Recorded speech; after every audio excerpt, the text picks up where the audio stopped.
10만 금융전사 여러분 모두 반갑습니다. 9월 24일 벌써 9월이 다가오고 있네요.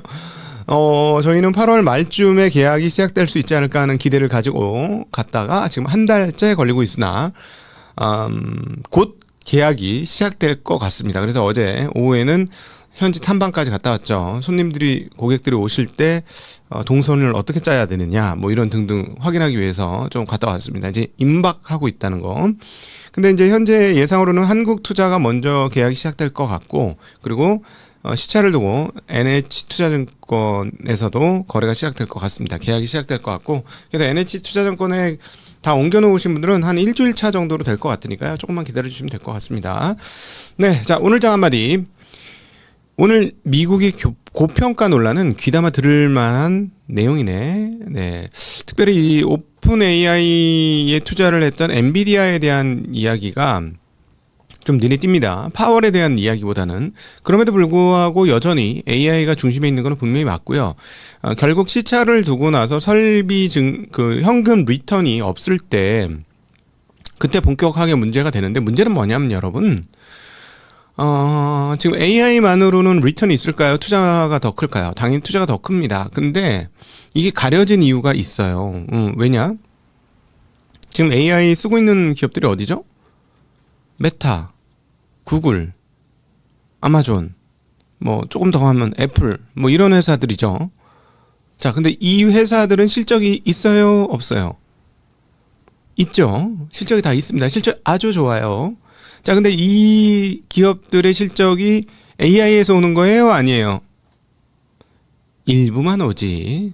이 회사들의 이익은 그럼 AI가 많아요? 그냥 기존 사업이 더 많아요? 기존 사업이 더 많죠. 그런데 AI 설비 투자가 그럼 눈에 보여요? 안 보여요? 예를 들어 AI 설비 투자 많이 해가지고 적자 빵빵 터졌다. 그럼 눈에 보이죠? 눈에 보입니까? 안 보여요.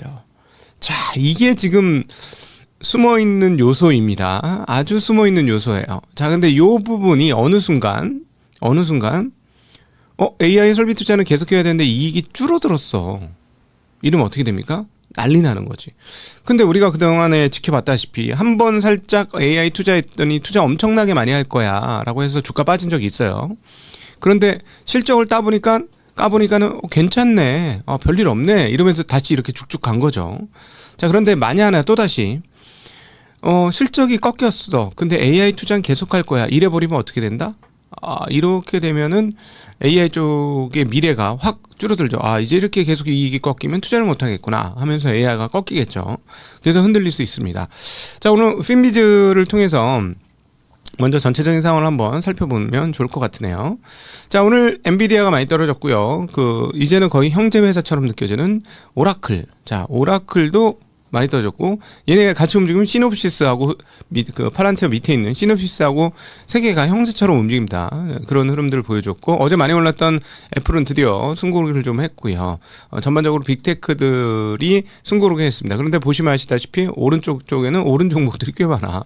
자, 금리 인하가 되니까 작은 종목들은 나쁘진 않았는데, 오늘 큰 종목들 하락에는 몇 가지 발언이 있었습니다. 파월 발언이 먼저 눈에 띕니다. 연준 파월 의장이 미국 주식 비싸다고 발언을 했습니다. 증시 거품에 대해서 어떻게 생각하세요? 이렇게 누가 질문을 했어요. 그랬더니 우리는 전반적인 금융 환경을 들여다보고 우리 스스로도 우리의 정책이 금융 환경에 영향을 미치는지 자문하고 있다라고 얘기하면서 많은 측면에서 현재 주가는 상당히 고평가되어 있다는 그냥 고평가도 아니고 상당히 고평가되어 있습니다. 이렇게 얘기를 해버렸어요.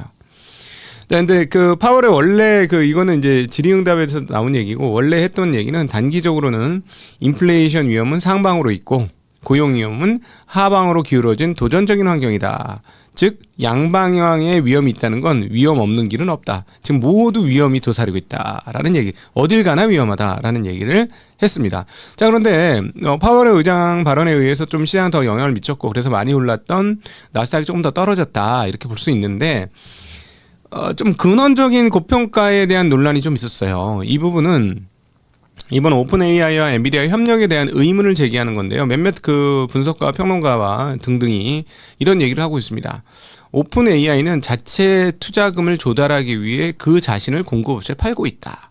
즉 말하자면 엔비디아는 미래 매출을 확보하기 위해 자사의 고객의 지분을 매입한 셈이다.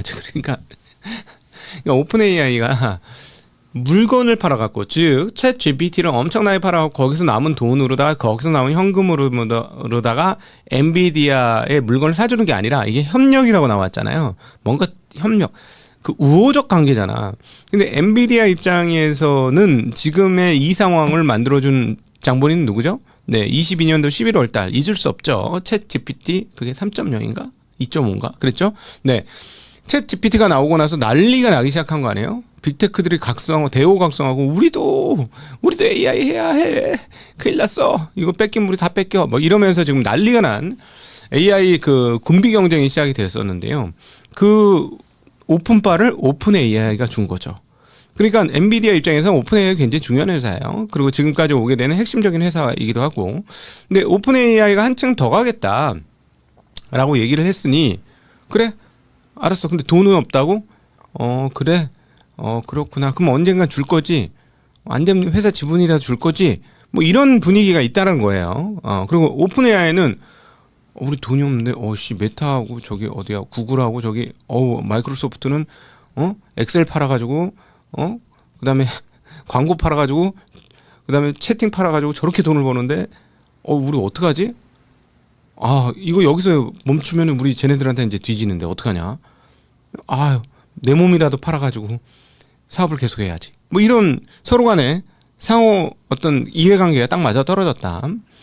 그렇죠. 그래서 이거에 대해서 어떻게 그 평론가들 중에 좀 부정적으로 보시는 분 이렇게 본 거죠.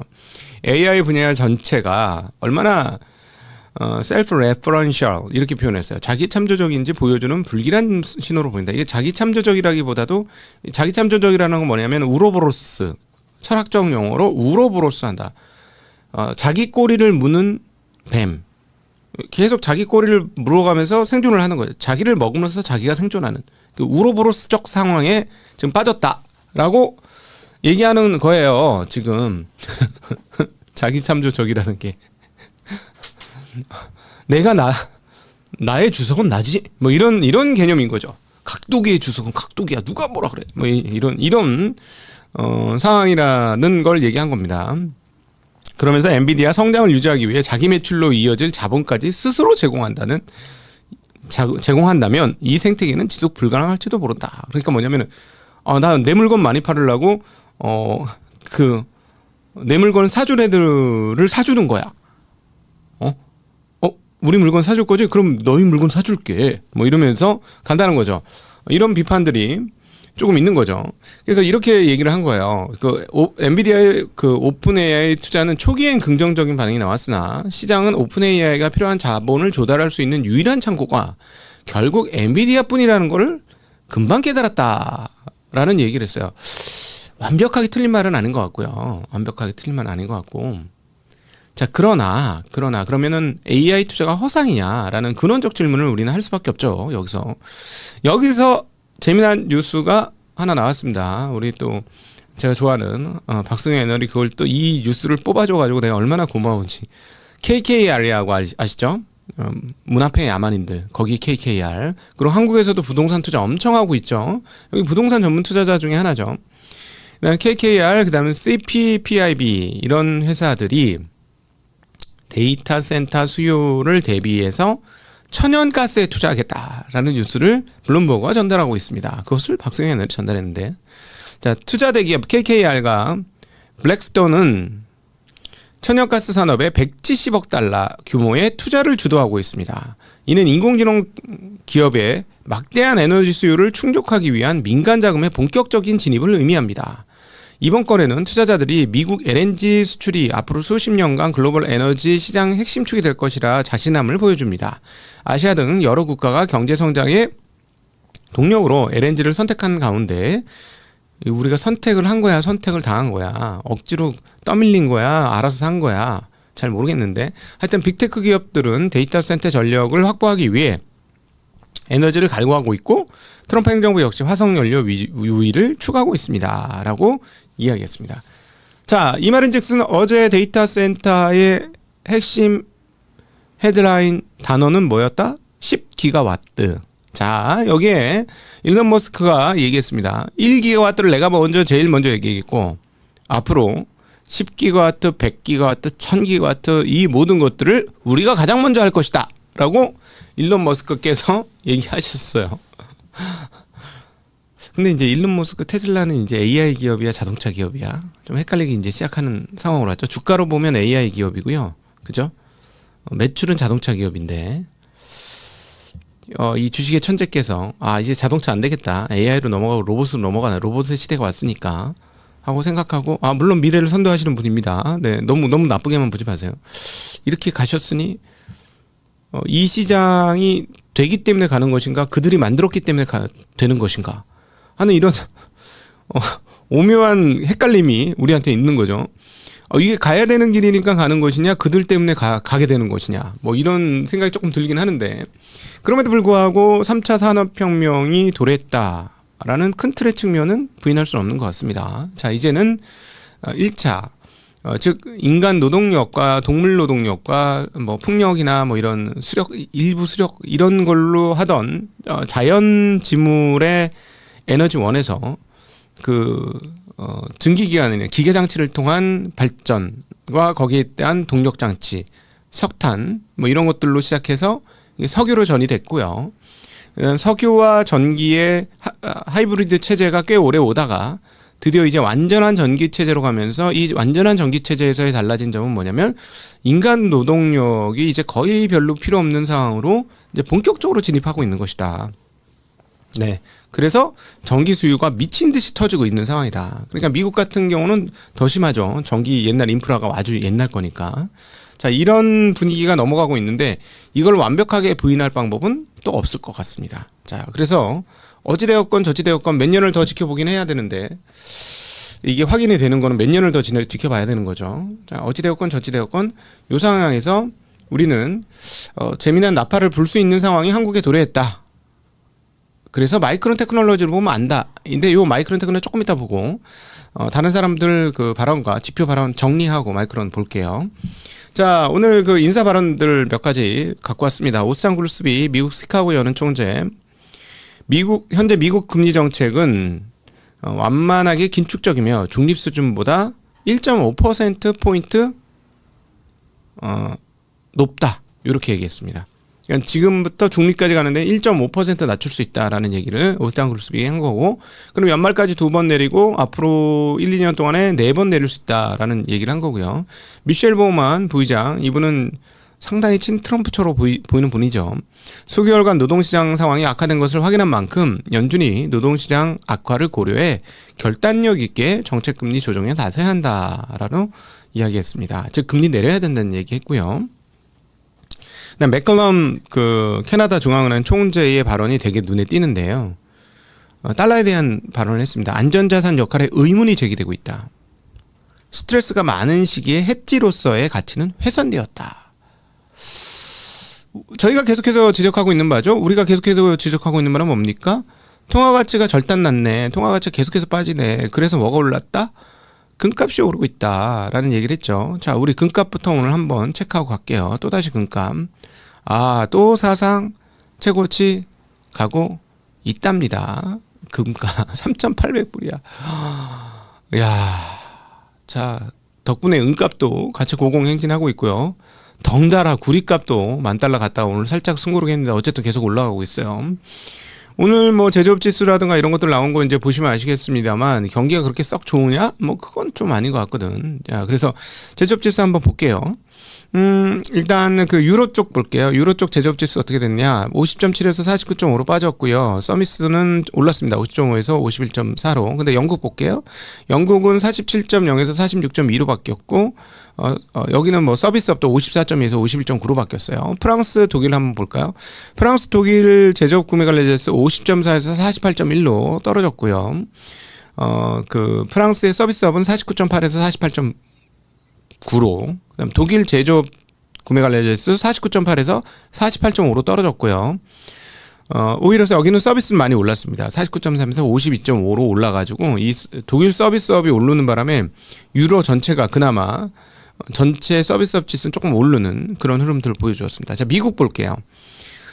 자, 미국 제조업 구매관리자 지수는 53에서 52로, 서비스는 54.5에서 53.9로 전반적으로 좀 떨어졌으나 확장 국면입니다. 미국은 다른 나라에 비해서 사실 경기가 지금 상당히 좋다 이렇게 볼 수 있겠고, 유럽은 그냥 그렇다라는 거예요. 그러면은 오늘 뭐 유가 오랫동안 그 떨어져 있다가 지정학적 이슈가 또 살짝 올라오면서 뭐 유럽이 이제 러시아에 대항해서 어쩌고 저쩌고 막 얘기가 나와요. 그래서 이제 유가 다시 조금 오르긴 했습니다만. 유가는 잘 못 오르는 거고요. 그다음에 이제 전기 발생이 근원적으로 유가에 대한 의문을 이제 품어야 되는 상황인데요.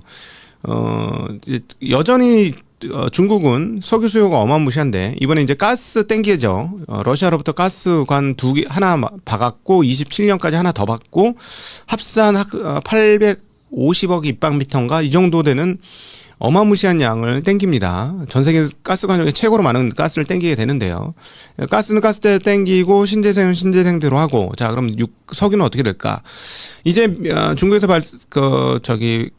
한 해에 생산한 한 3,400만 대의 자동차 중에서 한 1,500만 대가 전기차야. 네, 이런 상황이다라는 거 생각을 해보면 석유에 대한 수요가 어떻게 될 것인지 충분히 생각해 볼 수 있는 대목이 되겠습니다. 자, 이제 오늘 메인 이벤트로 가보죠. 마이크론 테크놀로지가 실적 발표를 시간 외에서 했습니다. 그러나 시간 외에서의 상승폭은 생각보다 그다지 크진 않네요.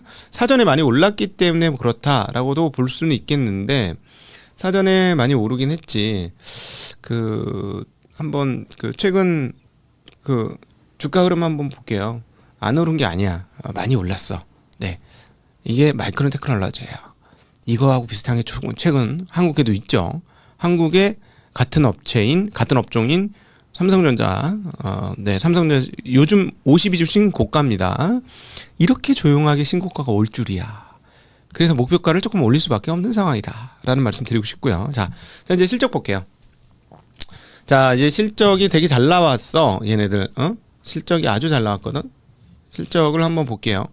자, 요거 이제 보여주실 수 있으면은 한번 맞춰서 보여주시는데, 실적 급증합니다. 자, 위에 막대기, 오른쪽이 최근 거죠. 급증합니다. 자, 빨간색 숫자 볼까? 지난번에 주당 이익이 얼마? 1.91. 그전엔 1.14, 1.41, 1.79 이랬는데 이번에 얼마? 3.03. 2를 그냥 통과해버렸어. 2를 통과하고 3.03 나왔어.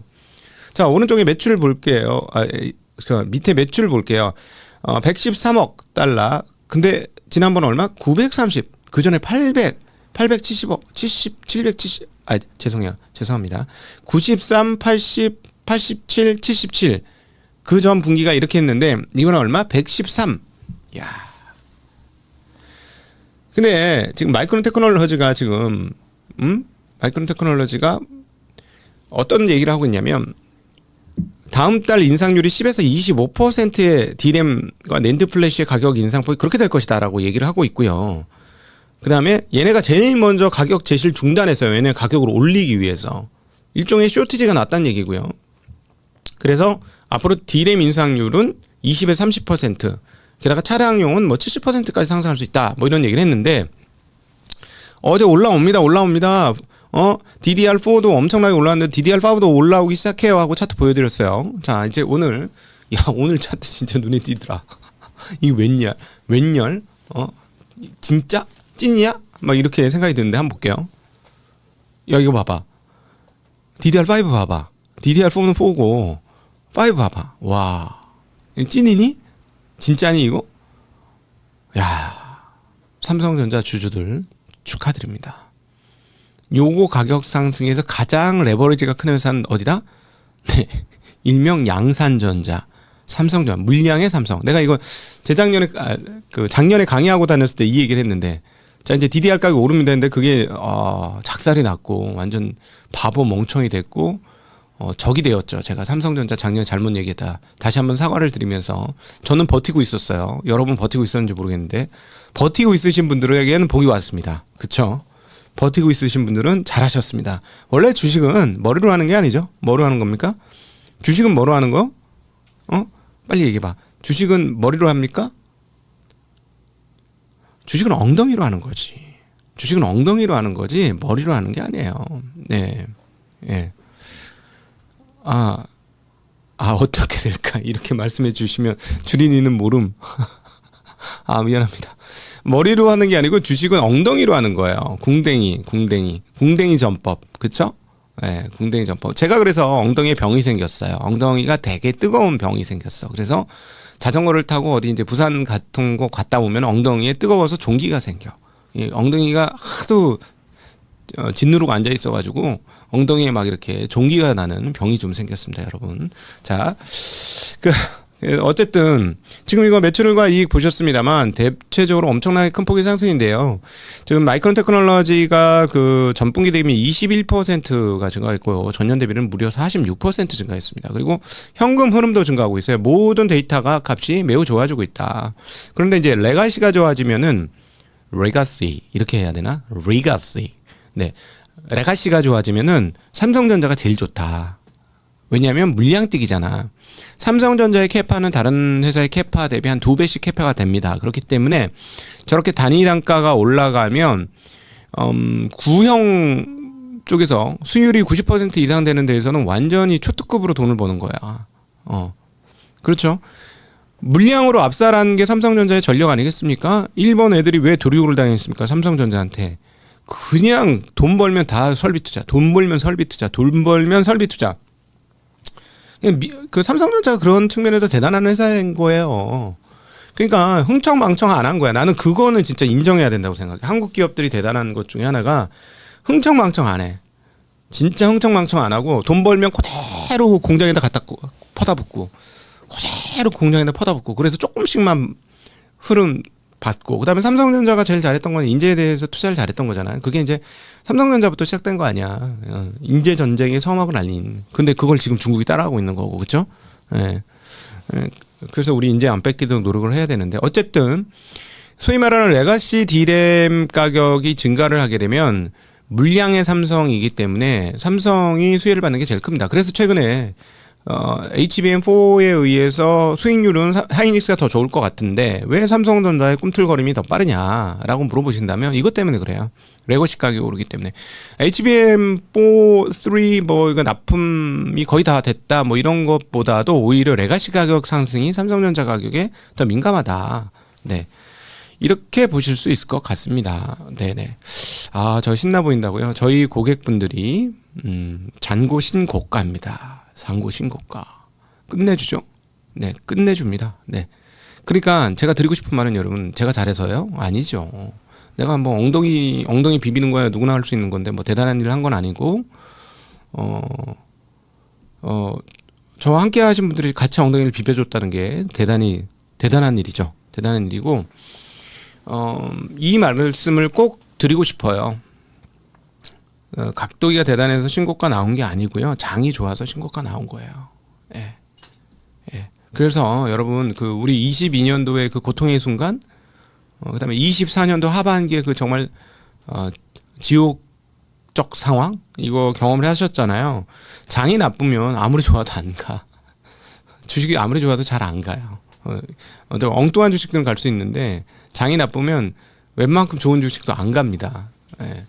그리고 아무리 싸도 안 가, 더 떨어져. 근데 장이 좋으면요, 그냥 웬만하면 가. 그래서 지금 웬만하면 가잖아요. 장이 좋은 겁니다. 장이 좋은 건데, 지금 한국 시장에 참여하고 있는 분들 입장에서 굉장히 지금, 고무적인 상황은 아직 시장이 뜨겁지 않다는 거예요. 야, 3,500 왔는데도 안 돼. 근데 제가 한번 시뮬레이션을 머리로 돌려봤거든요. 그럼 언제 뜨거워질 것이냐? 언제 뜨거워질 것이냐? 제 생각엔 4,400. 가면 미칠 겁니다, 사람들이. 4,400 가면 미친다. 조금 안전빵을 위해서 4,200부터 4,500 사이 어디쯤 가면은 사람들은 미칠 거다라고 감히 예언해 봅니다. 네. 4,200, 4,400 가면. 네. 적응 안 했니? 감사합니다. 네. 그러니까 그럴 거예요. 네. 4,000 왜냐하면 이 근거는 너무 뭔 근거로 그렇게 얘기하는데 별 근거는 없어요. 별 근거는 없는데 학술적, 아카데믹 이렇게 물어보면 근거 없거든. 근데 과거 경험치 근거로 말씀을 드리면 20년 후반부터 12월 달에 미쳤거든요, 시장이. 20년 후반에. 그리고 21년 1월 달에 완전히 폭죽 터뜨렸어요. 그리고 지수 고점 찍었는데요. 그때가 정확하게 얼마였냐면은 지수가 더블 나고 나서 1개월 후였습니다. 맞아 틀려. 그죠? 그 저점이 1,400이었거든요. 전점이 1,400이었어. 그러니까 딱 2배 더블 나고 나서부터 사람들이 몰리기 시작해가지고 3,000포인트 찍으니까 우와 막 이랬거든요. 자, 그렇다면 이번에 어떻게 될 거냐? 4,000포인트 찍고부터 사람들이 우와 달려들기 시작하는데 진짜 사람들이 열화와 같이 미친 듯이 달려들어가지고 갑자기 제가 연예인 취급당하는 거 있잖아. 막 길거리에 사인 한 장 해주세요. 네, 네, 안녕하세요. 막 이러면서 사인 하나 해주고 그다음에 어디 갔는데 막 저한테 어머 막 이러면서 어머 막 이러는 거 있잖아. 이런 거 하면은 그거 고점이에요. 그게 고점입니다. 근데 제가 보기에는 그런 고점 어느 정도 때 올 거냐? 4,200에서 4,500 어느 사이쯤? 네. 그때쯤 그렇게 될 것 같습니다. 네. 그리고 이제 동시 접속자 우리 한 10,000명 넘어간다. 뭐 이러면은 과열이죠. 네. 그때 되면 이제 그 과열이 될 거고 막 증시각도기 TV 미국장 이거 영어로 번역해 드릴게요. 막 이러고 막 이러면은 그런 거죠. 그렇죠? 네. 그게 이제 고점 신호입니다. 그 고점 신호가 올 때까지 시간이 걸릴 것 같아. 너무 차분해, 지금. 너무 차분해. 놀랍죠? 네, 너무 차분합니다. 네. 그래, 과열 한번 구경하고 싶다. 그죠? 과열 한번 구경하고 싶습니다. 네. 자, 제가 팔면 더 간다는 사실. 그거 어떻게 알았지? 너무 잘하는데? 자, 오늘도 함께 해주셔서 진심으로 우리 저거 데이터 다 안 봤구나. 미안합니다. 데이터 보고 갈게요. 자, 10년물 국채금리 파월 발언에 그런 발언들이 좀 있었기 때문에 가격이 조금 상승, 금리가 하락, 조금 그런 흐름들 보여줬고요. 그다음에 그 달러 가격 달러 가격 소폭 약세입니다. 소폭 약세였고, 원화 가격은 계속 약세야. 계속 약세. 원화 가격이 하여튼 엔화하고 지금 제가 보기에는 942원에서 945원 사이 어딘가가 타겟팅인 것 같아. 엔화 대비. 우리 지금 현재 정부의 그 환율 타겟팅, 한국은행인지 어딘지 모르겠는데 환율 타겟팅이 엔화 대비 얼마, 그래서 940원대 얼마, 이게 목표인 것 같습니다. 계속 그렇게 가고 있어요. 자, 오늘도 함께 해주셔서 진심으로 감사합니다. 네, 안녕.